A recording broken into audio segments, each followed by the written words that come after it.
Hi everybody, this is Brooke Bacon.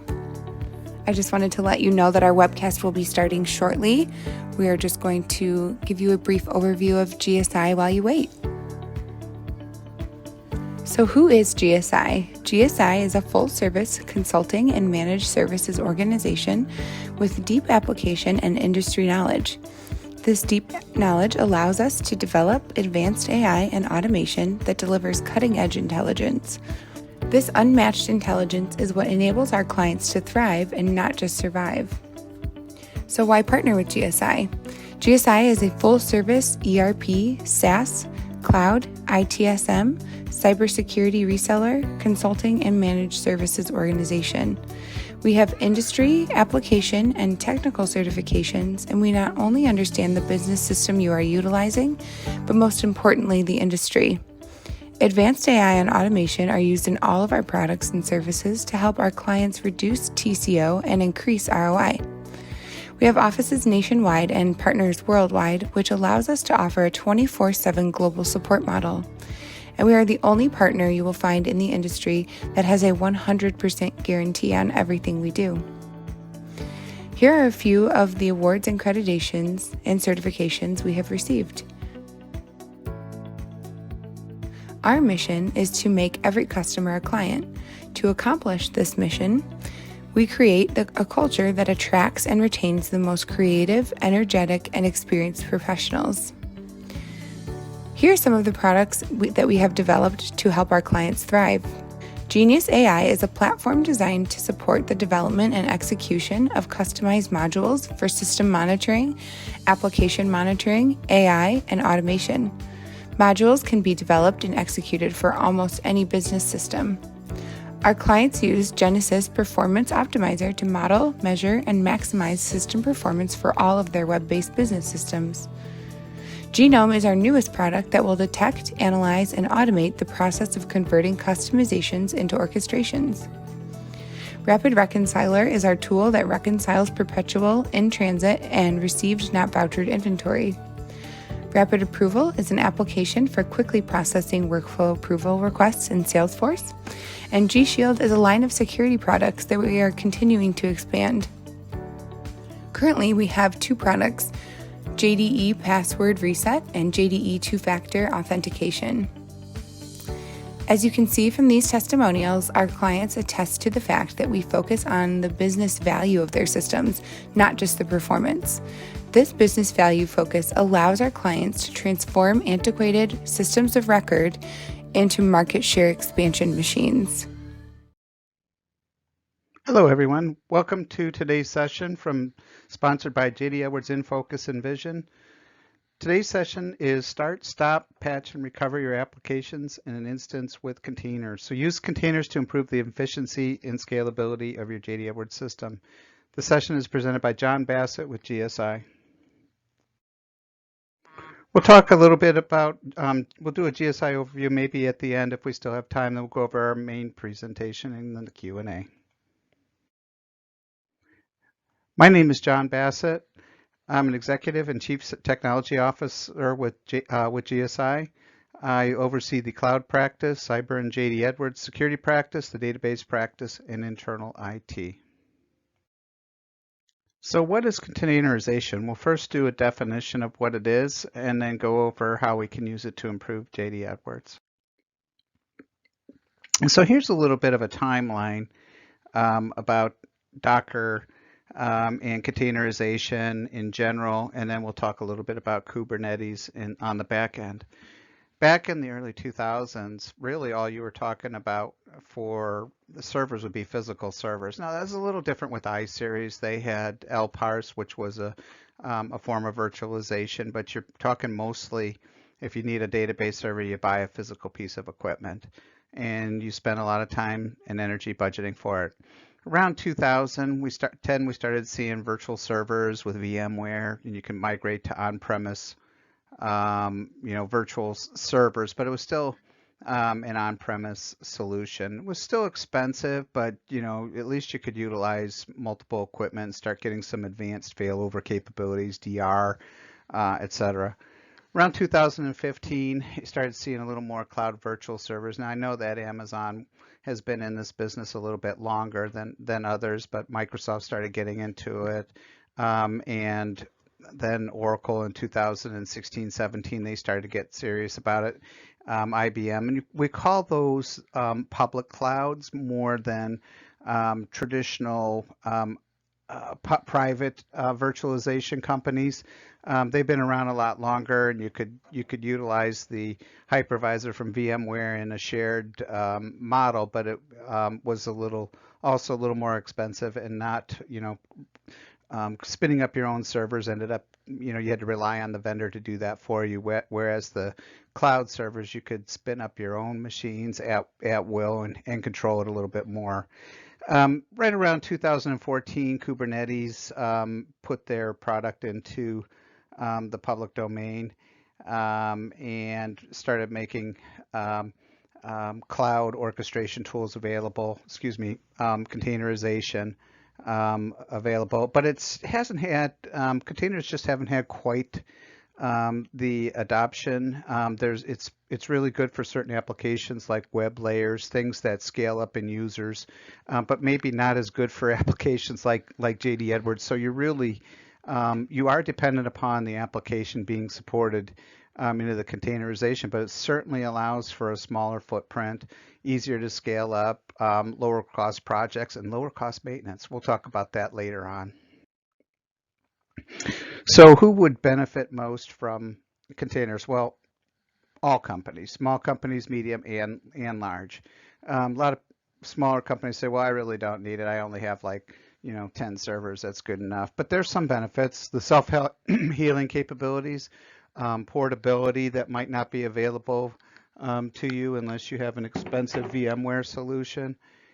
Disaster recovery, and ease of rollback. Medium size add all that, plus some scalability advantages, real-time deployments, and that's a biggie, and reduced system administration. Now get to the larger companies. All of those plus near zero downtime and performance normalization. If you have 100 users on, you need to scale to 2,000, and you need to do it just for a short period of time. You would tax your existing system, but with containers, you can spin up a new container, which is an exact copy of what's been running, multiple containers, and multiple benefits. So here's the real definition and difference between, in graphical format, the difference between a virtual machine and a container. On the left, we're looking at virtualization. On the right, we're looking at containerization. And notice you still have the underlying architecture, PC, server, cloud. You still have the host operating system. Now here's where it differs. At this layer, you have a hypervisor on virtual machines versus on the containers, you have an engine, a Docker engine or an open container engine. And under virtual machines, under the hypervisor, you have multiple guest operating systems.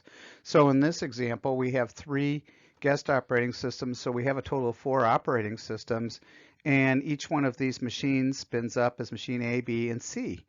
Over here, instead of having 4 operating systems, you still only have 1 with the Docker engine, and then you have your applications that spin up at the various layers. You can have a Java layer, you can have you can have the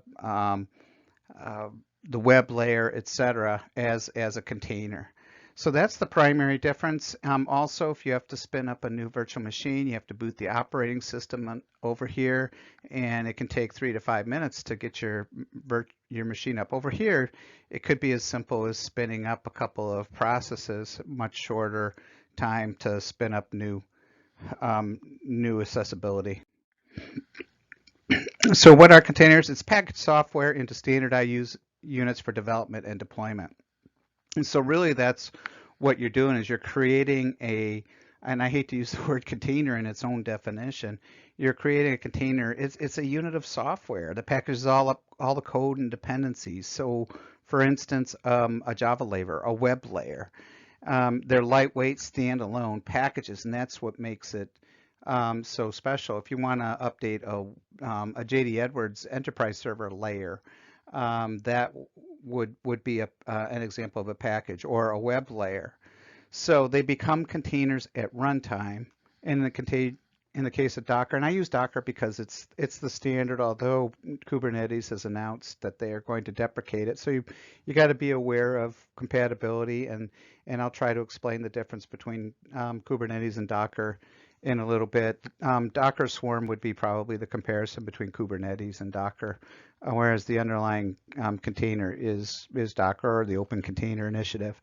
Typically speaking, you see containers available on both Linux and Windows-based applications. I'd say in our world, and especially in the J.D. Edwards world, you're going to see it in Linux.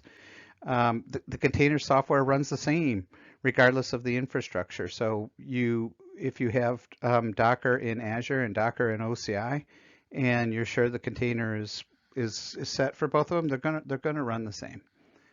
So, and a lot of what we see, a lot of containerization for the development community uses a lot of containers to do debugging and isolate its environment. So let's talk a little bit about the compute savings of containerization. Right now, and let's use J.D. Edwards as an example. Let's say you're a large company, you have 5,000 users. Your current system is going to be built out to handle the peak load. If you have 5,000 users, you probably need somewhere around 100 JVMs inside of J.D. Edwards. But let's say that's the maximum. You would have to size it for that during evenings, weekends, overnight, and holidays. Now you can spin down some of those instances, but you'll have to then manually know what your peak times are and spin them up and leave them up while the peak is in existence. Containers allowed you to expand the system to handle the growth, projects to add additional servers, budget planning, and they're expensive.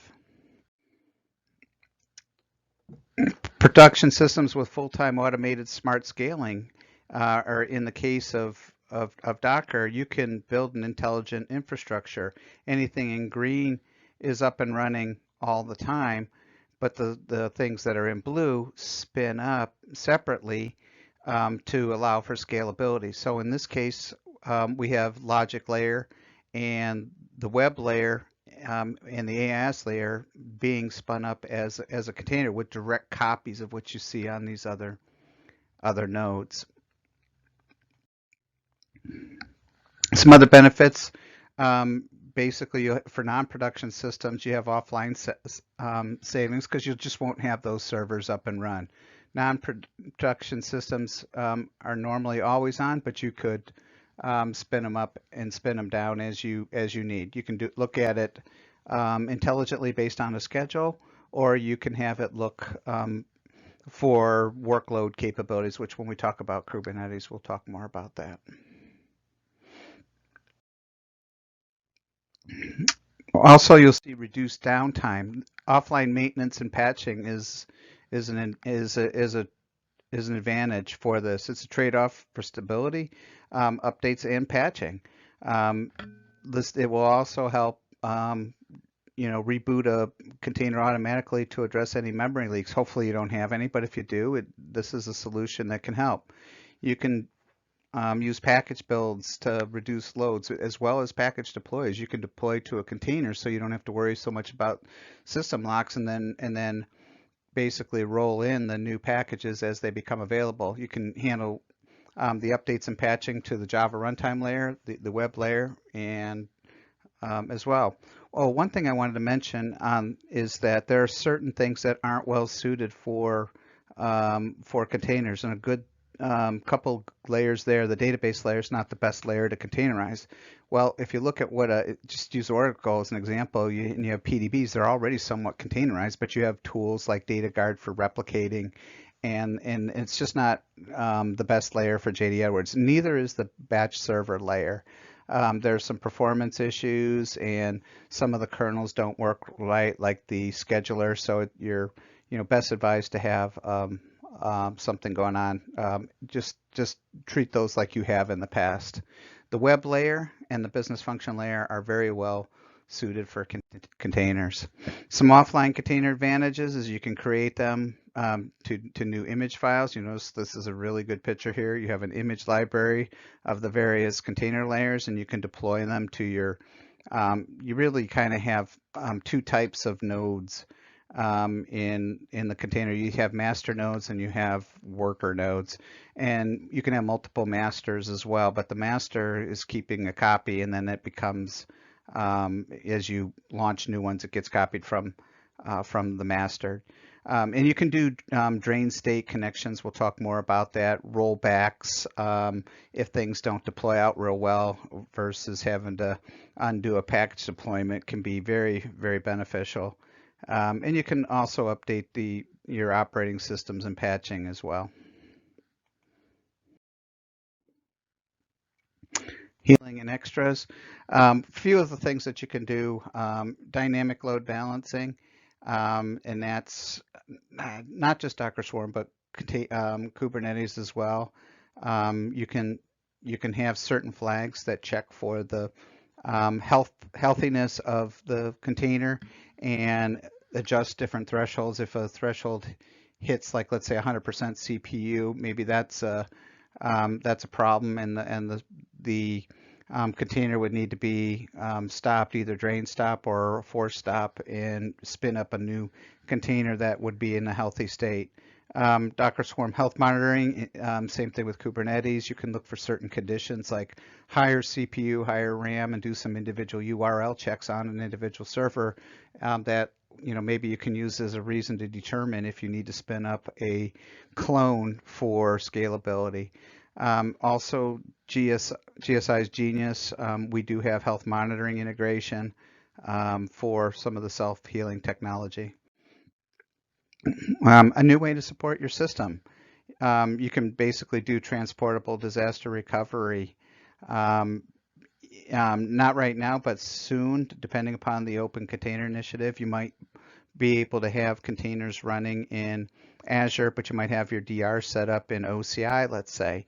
And in the event of a problem, you can just get your, you can get your containers updated and shared. So you could be a shared instance. Instant lab environments is kind of cool. If you need a new lab, you just spin up a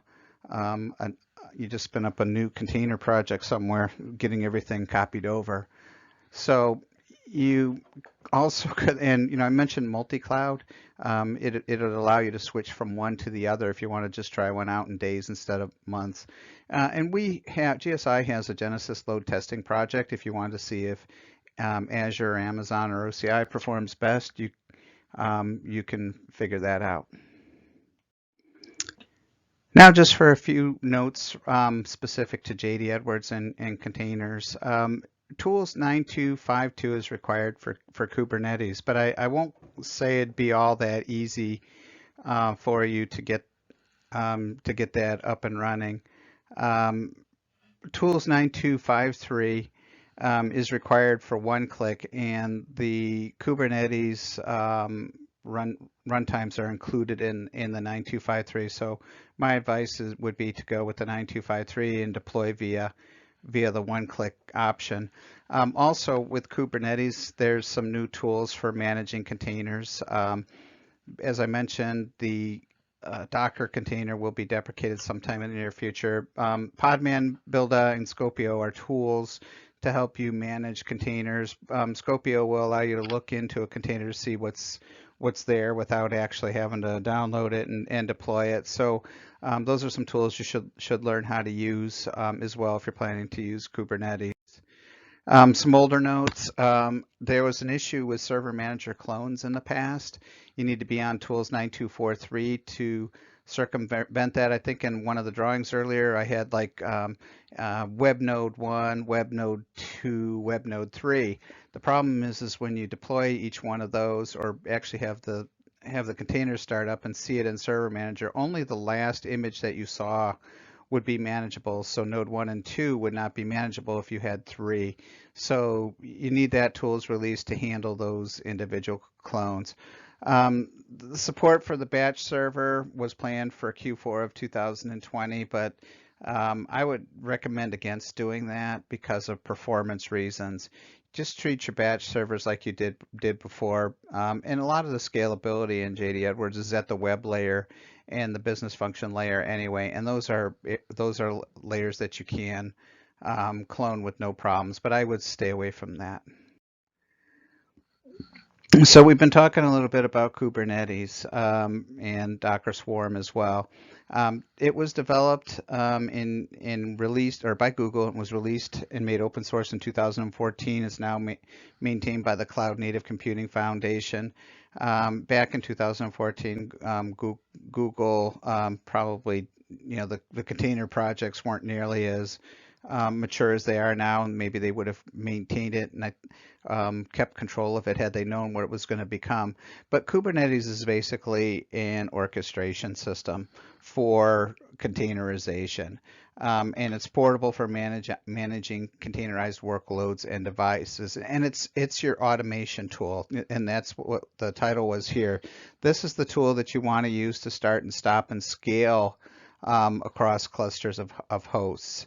So the containerization software is just what allows you to build the container and run the container. It provides the load balancing that does not in the scalability and automation to see if CPU and RAM requires another container to be spun up. The container software doesn't do that. There are many tools widely available for monitoring and logging onto other different types of dashboards for the containers in Kubernetes. So as an open source type tool, I guess that can be expected. So a few more things that it does, that it can do. It could be the service discovery to see, whether another which containers are up and running and where they're running, and handle the load balancing, automatically handling the IP side of it. You can use it to automatically mount storage systems, and you can also use this for automatic rollouts and backouts. So imagine that you deploy a container, and then you roll it, you run forward, and you find out that it's not working for you. So what you can do is, instead of JD Edwards deployments, is you can roll back to the previous container and go check out what was wrong with the container, drain stop the containers till people get off, etc. Bin packaging, which runs containerized tasks to look at the RAM and CPU to make sure the best use of resources. Self-healing, we mentioned it earlier. If a container meets certain conditions, you can basically say, let's get off that one if there's a problem, and reboot. And this is kind of new. Think about it. It's secure. You could deploy and update secret keys and app configuration without doing a rebuild. And that's like more for connecting secret keys, magic keys in Linux, etc. So I mentioned early, Kubernetes is deprecating Docker as of version 1.20. Don't get worried about it. I posted this in. Docker produced images will continue to work just as it has been, but you might want to start looking at other containers rather than Docker, since it'll be removed in the future. So I'll comment more on that in the future when we know what Oracle's direction is. I think the Open Container project has multiple suggestions there. And as long as it supports the open container format, you'll be all right. In summary, containers are a revolutionary technology to reduce overhead, elastic scaling, provide zero downtime, and self-healing. I think we're going to see more of the containers to replace virtual machines. Again, it is very application dependent. Right now, there's some, I would advise against any back-end batch engine type things, because performance issues that are known, and also kernel issues that don't containerize real well. So don't do the database. This is just my advice. Stay away from the database, and stay away from the batch engine. Well, we'll skip over this. This was a GSI lab. It was a Docker Swarm setup that we did, but we've since taken it down, and we're replacing it with the Kubernetes lab. When it's available at the end of April 2021. So as a special for attending today's session, I should say In Focus should be 2021, In Focus Envision 2021.